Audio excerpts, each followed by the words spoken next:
আমরা কঠোর কতটা হইতে পারি ইন্ডিয়া যে আছে তার থেকে খবর নিলেই জানা যাবে। আমরা কঠোর কতটা হইতে পারি আর কঠোর হইলে পরিণতি কি হয় সেটা আওয়ামী লীগকে জিজ্ঞেস করলেই বোঝা যাবে। আমরা কঠোর হইছে বলেই একদম গোপালগঞ্জের মাটির বুকে পাড়া দিয়া আমরা বলে আসছি মুজিববাদ মুর্দাবাদ। সুতরাং আমরা কঠোর হইতে বাধ্য করেন না।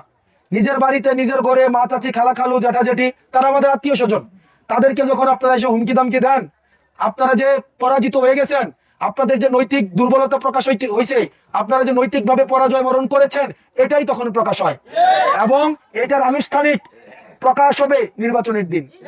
আপনারা যে এসে ভয় দেখান না যে ভোট না দিলে কিন্তু বাড়িতে থাকতে পারবা না, ওইটাই আপনার যে পরাজিত হয়েছেন তার চিহ্ন। আপনাদের এটার আনুষ্ঠানিকতা, অর্থাৎ আপনারা মারা গেছেন, জানাজা হবে নির্বাচনের দিন। আপনারা আপনাদের যারা মৃত্যু হয়ে গেছে আপনারা এখন ফ্রিজিং গাড়িতে আছেন, আর আপনাদের জানাজাটা হবে কখন? নির্বাচনের দিন।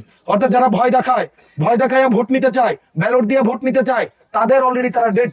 আমরা আর ওই সমাজে ফিরতে চাই না।